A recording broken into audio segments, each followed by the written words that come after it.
Peppa Pig, Pedro the Devourer. It all started on a seemingly normal school morning. Madame Gazelle announced that Pedro Pony wouldn't be coming today. Supposedly he was sick, but her voice sounded strained, like she was hiding something.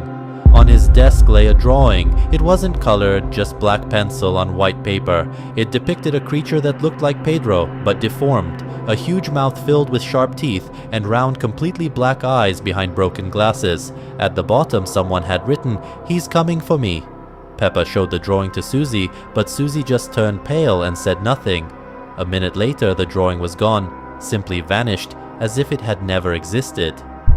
That evening, Peppa felt strange at home. George refused to eat and kept staring into the corner of the room, whispering, "Don't let him in, don't let him in." Daddy Pig turned off the TV, saying, "He's back again." And Mummy didn't recognize Peppa when she approached her, as if for a moment she thought she was someone else.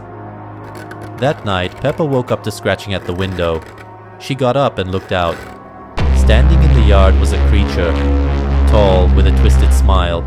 It looked like Pedro, but his legs were too thin, and his arms, long and crooked, ending in claws instead of hooves.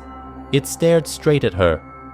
"Peppa," came a muffled voice, as if from underground.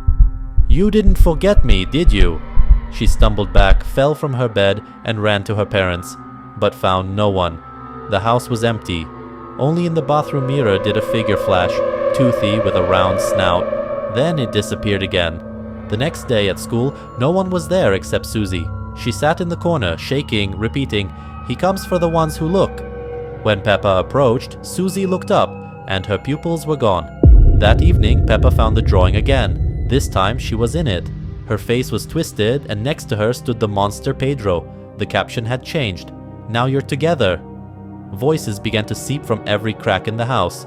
"Peppa, you missed me, didn't you? Peppa, they're already mine. Only you remain." The lights went out.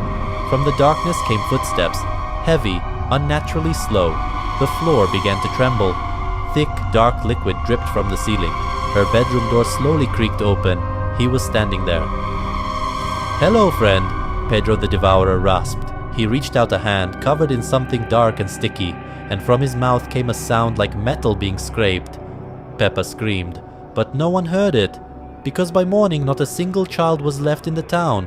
No lights shone in the pig family's home, but in the window hung a drawing. Now it showed the whole family, with wide mouths and empty eyes, and in the center, a creature in a black suit with a terrifying grin, Pedro the Devourer. He's smiling and waiting, because the next one might be you.